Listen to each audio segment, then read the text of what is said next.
வணக்கம் நேயர்களே. Very lovely good night my dear subscribers. அன்பு நண்பர்களே, நாம் இந்த டெலிவிஷன் அல்லது செல்ஃபோன் இந்த ரெண்டுக்கும் அடிமையாக இருக்கிறோங்க. மனித இனம் முழுக்கவே அப்படி அடிமையான நம்மளை மயங்க வச்சு பல வகையில் லாபம் சம்பாதிக்கிறாங்க இந்த ஊடகங்கள். அப்படி உதாரணத்துக்கு ஒரு விஷயம் நம்ம பேசலாம். இதில் ப்ளஸ்ஸு மைனஸ் எல்லாமே உண்டுங்க. விஜய் டிவியில் சிறகடிக்க ஆசைன்னு ஒரு நாடகம், ஒரு சீரியல் ஓடிக்கிட்டு இருக்கு. இது கிட்டத்தட்ட 788வது நாள் போய்கிட்டு இருக்கு வெற்றிகரமாக. உண்மைக்கே நல்ல அருமையான ஸ்டோரின்னு தான் சொல்லணும். இந்த ஸ்டோரியை ஆனந்த விகடன் குழுமம்தான் பண்ணியிருக்காங்க. இப்போன்னு இல்லைங்க, சுமார் 1990லேருந்து நான் கவனிச்சுக்கிட்டு இருக்கேன். இந்த ஆனந்த விகடன் குழுமம் இந்த ஃபேமிலி சப்ஜெக்ட்னால் அவ்வளோ அருமையாக நகர்த்திட்டு போகிறதுல திறமைக்காரங்க. உதாரணத்துக்கு அட்சயா அப்படின்னு ஒரு நாடகம் எடுத்திருந்தாங்க, ஒரு சீரியலு. அவ்வளோ அருமையாக பண்ணியிருந்தாங்கங்க. அப்போ இருந்து நான் பார்த்துக்கிட்டு வரேன்.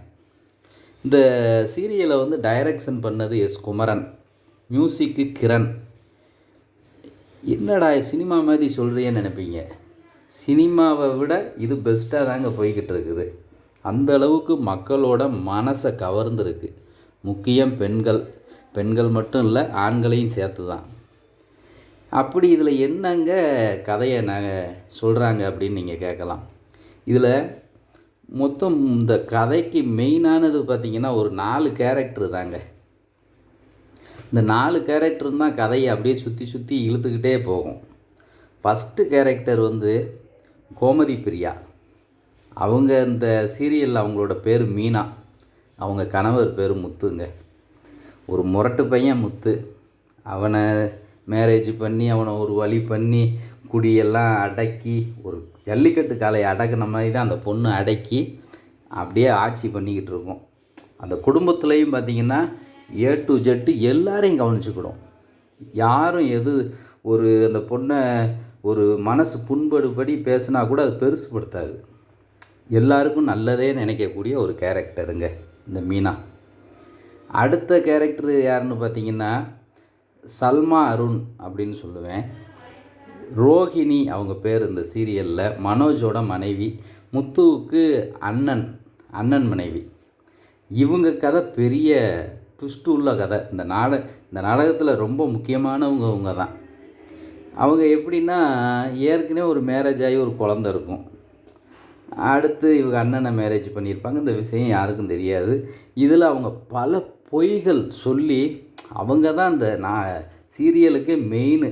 வில்லியாகவும் எடுத்துக்கலாம், ஹீரோயினை செகண்ட் ஹீரோயினாகவும் வச்சுக்கலாம். ஆனால் மெயின் அவங்க தான். அவங்க இல்லாமல் கதை நகர வாய்ப்பே கிடையாது.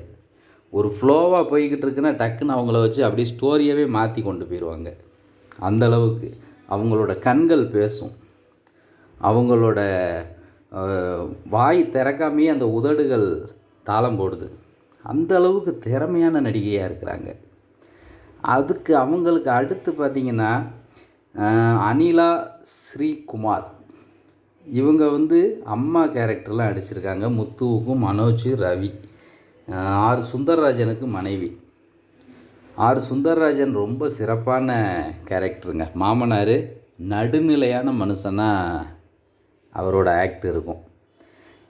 தப்புனா தப்பும்பார், நியாயத்து பக்கம் நிற்கக்கூடிய மனுஷன். இந்த அம்மா எப்படின்னா, எப்போவுமே யார் ரொம்ப பவர்ஃபுல்லாக இருக்காங்களோ அவங்க கூட சேர்ந்துக்கிடுவாங்க. அப்படி இந்த வீட்டில் இந்த ரோகிணி பணக்கார வீட்டு பொண்ணுன்னு பொய் சொல்லி வந்திருக்கோம். அவங்களுக்கு தான் சப்போர்ட் பண்ணுவாங்க. மனோஜ் ரொம்ப பிடிச்ச பையன் அவங்களுக்கு. அந்த மாதிரி ஒரு கேரக்டர். மிச்ச ஆளுகளெல்லாம் மதிக்கவே மாட்டாங்க அவங்க. அதுக்கடுத்து பார்த்திங்கன்னா சுருதி, ரவி. சுருதி கேரக்டர் அதாவது ஒரு இட்லின்னு வச்சுக்கோங்க. அந்த இட்லிக்கு ஒரு சட்னி மாதிரி. அப்போக்கப்போ அந்த ஒரு பிளேட்டில் எந்த அளவுக்கு 4 இட்லி 2 சட்னி இருக்குமோ அதில் அந்த சட்னி மாதிரி தான் இவங்க. அதே மாதிரி சாம்பார் மாதிரி ரோகிணி மனோஜ். அதே மாதிரி ஒரு குடிக்கிறதுக்கு தண்ணி வேணும்ல, அதுதான் அந்த ஸ்ரீகுமார். இப்படி அந்த கதையை ஒரு இட்லி சாம்பார் சட்னியோட நம்ம சொல்லலாம். அப்படி நகர்ந்து போகிற அந்த சீரியலில் இதில் என்ன ஒரு மெயின் விஷயம் நம்ம பேசணும்னா, இந்த சேனலை பார்க்குறதுக்கு நான் பணம் கட்டி பார்க்குறேங்க. அடுத்த கட்டம் பார்த்திங்கன்னா, இதில் ஒரு 20 மினிட்ஸு 22 மினிட்ஸு தான் சீரியல், மிச்சம் ஃபுல்லாக அந்த அட்வர்டைஸ்மெண்ட்டு தான் ஓடிக்கிட்டே இருக்கும். ஒரு 5 மினிட்ஸ் ஓடுதுன்னா 5 மினிட்ஸ் அட்வர்டைஸ்மெண்ட் ஓடும். அந்த மாதிரி தான் இவங்க போடுறாங்க. இப்போ புதுசாக என்ன பண்ணுறாங்கன்னா, ஒரு திடீர்னு அந்த சீரியலில் கதையில் ஒரு ரோடு வரும். ரோட்டில் பார்த்திங்கன்னா அட்வர்டைஸ்மெண்ட் போர்டு. முன்னெல்லாம் இப்படி கிடையாது. இப்போ அதுலேயே அந்த அட்வர்டைஸ்மெண்ட் போர்டு வருது. அப்படியும் அவங்க சம்பாதிக்கிறாங்க. அடுத்த கட்டம் பார்த்திங்கன்னா, நேற்று முந்தா நாள் சீரியலில் பார்க்குறேன், முழுக்க ஒரு ஆட்டா கம்பெனியை பற்றி இப்போ சீரியல் முழுக்க அதுதான் ஓடுது. அவங்களே பேசிக்கிட்டு அப்படியே கதையோடு அந்த சீரியலையும் உள்ளே தள்ளிட்டாங்க. அப்போ இது என்ன நடக்குதுன்னா, ஒன்லி சம்பாத்தியம் மட்டும்தான் அவங்களோட நோக்கமாக இருக்குது. இந்த டெலிவிஷன் இவங்களோட நோக்கம்லாம் சம்பாத்தியம் இருக்க வேண்டியதான். அதுக்காண்டி ஒரு அளவு வேண்டாமாங்க? நாங்கள் என்ன வேலையை வெட்டியை விட்டுட்டு உட்காந்துருக்குறோம், உங்களுக்கு ஆசை கொடுத்து நாங்கள் பார்க்குறோம். இதில் ஒரே உங்கள் விளம்பரம் சீரியலுக்குள்ளே திணிச்சிட்டிங்கன்னா எங்களுக்கு அது ஒரு நிம்மதியே இல்லாமல் போயிடுச்சுங்க. என்ன முந்தியெல்லாம் சீரியல் போட்டால் எந்திரிச்சு போயிடுவோம். அங்கிட்டு சீரியல் விரும்ப மாட்டோம். இப்போ அந்த சீரியலுக்கு அடிக்ட் ஆகிருக்கோம். அந்த சீரியல்லையே விளம்பரங்கள் வரும்போது எந்திரிச்சு போயிடுவோம். அடுத்து அந்த விளம்பரம் முடிய உட்காருவோம். இப்போ என்னென்னா, நம்ம போயிடுறோங்கிறத தெரிஞ்சுக்கிட்ட ஸ்டோரியோடு சேர்த்தே இந்த விளம்பரங்களை விட்டுட்டாங்க. ஒரு 5 நிமிஷம் தொடர்ந்து அந்த மாவை பற்றியே பேசிக்கிட்டு இருந்தாங்க. ரொம்ப வெறுப்பாகி போச்சுங்க. நாங்கள்லாம் அந்த சீரியலுக்கு முக்கியமான ரசிகர்கள். ஆனால் இவங்களோட அந்த அட்வர்டைஸ்மெண்ட் முழுக்க உள்ளே திணிக்கும் போது அது எங்களுக்கே வெறுப்பாயிருது.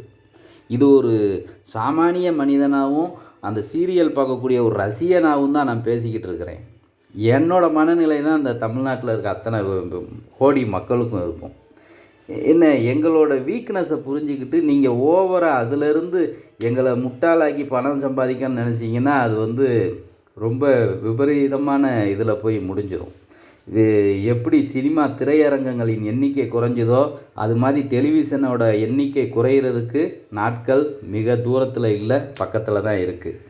அதுக்காக நீங்கள் நினைக்கலாம், அப்போ செல்ஃபோனில் பார்ப்பீங்களா, அதை வச்சு சம்பாதிப்போன்னு. செல்ஃபோனுங்கிறது இப்போ அதோட சூழலும் மாறிக்கிட்டு வருது. விருப்பப்பட்டால் பார்ப்பாங்க, இல்லைன்னா இல்லை. அந்த மாதிரி போய்கிட்டு இருக்குது. எதையுமே அதாவது பாதிப்பு இல்லாமல் ஸ்மூத்தாக கொண்டு போனாதாங்க எல்லாருக்குமே நல்லது. அதை விடுத்து மனிதர்களாகவே நினைக்காம ஏதோ அவங்களாம் நமக்கான இயந்திரம் நினச்சிங்கன்னா அது ரொம்ப ஆபத்தில் போய் முடியும். நன்றி, வணக்கம்.